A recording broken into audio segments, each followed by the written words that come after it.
आइए जानते हैं आज के कुछ प्रमुख अंतर्राष्ट्रीय खबरों को। पहले एक नजर आज की हेडलाइंस पर। शुरू हुआ ऐतिहासिक निर्णयों वाला सत्र, विपक्ष पर पीएम मोदी का प्रहार, ये रोने धोने का समय नहीं। विपक्ष पर बिफरे धनखड़, जयराम रमेश से बोले आप मेरी कुर्सी पर बैठिए। खरगे से पूछा क्या मुझ पर साध रहे निशाना। झारखंड के मुख्यमंत्री हेमंत सोरेन को सुप्रीम कोर्ट से राहत नहीं दी ये सलाह। नीतीश से हुआ इंडिया की एकता पर सवाल, तेजस्वी को आगे कर कहा लो बोलो। सिंधी के विधायकों की अयोग्यता की मांग वाले मामले में सुप्रीम कोर्ट का विधानसभा स्पीकर को अहम निर्देश। नीतीश कुमार का बदला व्यवहार, घालमेल को हवा दे गए अमित शाह, बिहार में होगा नया खेल। चीन की 103 फाइटर जेट ने भरी ताइवान की तरफ उड़ान, अब तक की सबसे बड़ी घुसपैठ। भारत यूरोप को जोड़ने वाले प्रोजेक्ट में नहीं मिली जगह, अब तिरमिलाई तुर्की ने उठाए ये कदम। रणबीर कपूर की एनिमल के टीजर के लिए हो जाएं तैयार, उधर थलपति विजय की लियो ने तोड़ा पुष्पा 2 का रिकॉर्ड। और वाशिंगटन सुंदर ने महज 15 ओवर फील्डिंग कर टीम इंडिया को बनाया चैंपियन, सोशल मीडिया पर आए ये रिएक्शन। आज से संसद का विशेष सत्र शुरू हो रहा है। इस मौके पर प्रधानमंत्री नरेंद्र मोदी संसद भवन पहुंचे। उन्होंने विशेष सत्र से पहले मीडिया को संबोधित किया। इस दौरान पीएम मोदी ने चंद्रयान 3 और G20 की सफलता का जिक्र किया।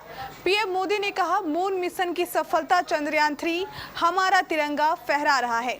शिव शक्ति पॉइंट नई प्रेरणा का केंद्र बना है। तिरंगा पॉइंट हमें गर्व से भर रहा है। पीएम मोदी ने कहा G20 में भारत इस बात के लिए हमेशा गर्व करेगा कि हम ग्लोबल साउथ की आवाज बने।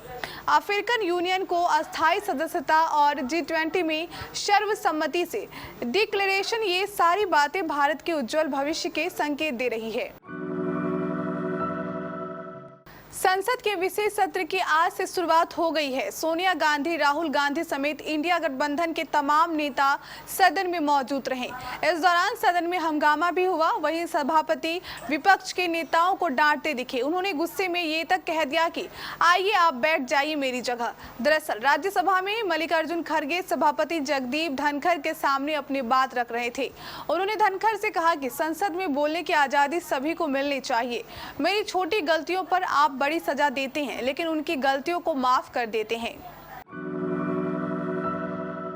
झारखंड के मुख्यमंत्री हेमंत सोरेन की याचिका सुनने से सुप्रीम कोर्ट ने सोमवार को मना कर दिया।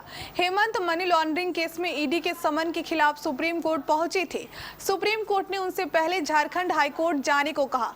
हेमंत सोरेन को ईडी ने जमीन घोटाले में पूछताछ के लिए अपनी रांची दफ्तर में बुलाया था, लेकिन वह अभी तक वहां नहीं गए हैं। सोरेन की तरफ से पेश वरिष्ठ वकील मुकुल रोहतगी ने शीर्ष अदालत में दावा किया है कि ये पूरी तरह से पीछे पड़ जाने का मामला है। इस पर जस्टिस अनिरुद्ध बोस और जस्टिस बेला एम त्रिवेदी की पीठ ने कहा, रोहतगी जी आप हाई कोर्ट क्यों नहीं जाते? नहीं, आप हाई कोर्ट जाइए, हम आपको याचिका वापस लेने की अनुमति देंगे। याचिका को वापस लिया, मानकर खारिज कर दिया गया। कभी नेतृत्व पर तो कभी बयानबाजी को लेकर बीजेपी लगातार विपक्ष के इंडिया गठबंधन पर सवाल उठाती रही है। ऐसे में जब बिहार के मुख्यमंत्री नीतीश कुमार से इंडिया गठबंधन की एकजुटता को लेकर सवाल किया गया तो उन्होंने डिप्टी सीएम तेजस्वी यादव को आगे कर दिया। इस सवाल पर तेजस्वी को आगे करते हुए नीतीश ने उनसे कहा लो बोलो। नीतीश कुमार ने सोमवार को पत्रकारों से बात की। इस दौरान उनसे इंडिया गठबंधन की एकता को लेकर सवाल किया गया। इस सवाल पर नीतीश ने तुरंत ही तेजस्वी को आगे कर दिया। सीएम ने तेजस्वी से इस मुद्दे पर बोलने के लिए कहा। सुप्रीम कोर्ट ने सोमवार को महाराष्ट्र विधानसभा स्पीकर से कहा कि वह अगले हफ्ते मुख्यमंत्री एकनाथ शिंदे के सहयोगी विधायकों की अयोग्यता से जुड़ी याचिकाओं पर सुनवाई करे। इस सुनवाई में वह मामले के निपटारे की समय सीमा तय करे। सुप्रीम कोर्ट ने 2 हफ्ते बाद मामले को अपने पास सुनवाई के लिए लगाते हुए कहा कि स्पीकर कार्यालय उन्हें उस दिन अपनी तरफ से उठाए गए कदमों की जानकारी दे। सुप्रीम कोर्ट ने कहा कि अयोग्यता का मामला अनिश्चित काल तक लंबित नहीं रह सकता। उद्धव ठाकरे गुट के नेता सुनील प्रभु ने सुप्रीम कोर्ट याचिका दायर कर ली है। इस याचिका में कहा गया है कि कोर्ट के 11 मई के आदेश के बावजूद स्पीकर कार्यालय शिंदे कैंप के विधेयकों की अयोग्यता पर सुनवाई को तेज नहीं किया।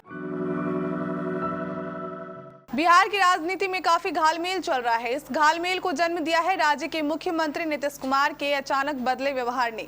इसे और हवा दे गए देश के गृह मंत्री अमित शाह। झंझारपुर की सभा में जिस तरह से अमित शाह ने हमले को कौन राजद लालू प्रसाद यादव की तरफ घुमाए रखा, उससे राजनीतिक जगत में एक कंफ्यूजन का दौर शुरू हो गया। कंफ्यूजन ये है कि क्या नीतीश कुमार फिर से एनडीए का दामन पकड़ने वाले हैं।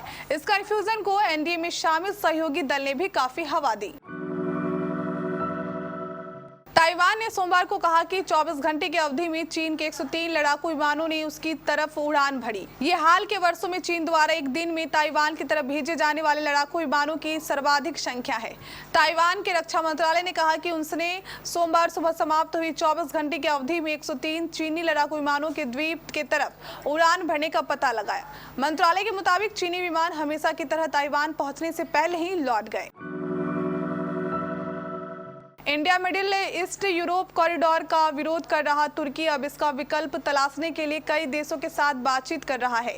फाइनेंशियल टाइम्स ने एक रिपोर्ट प्रकाशित की जिसके मुताबिक राष्ट्रपति रेसिप तैयप अर्दोगन व्यापार मार्ग के रूप में तुर्की की भूमिका मजबूत करने के लिए IMEC का ढूंढ रहे हैं।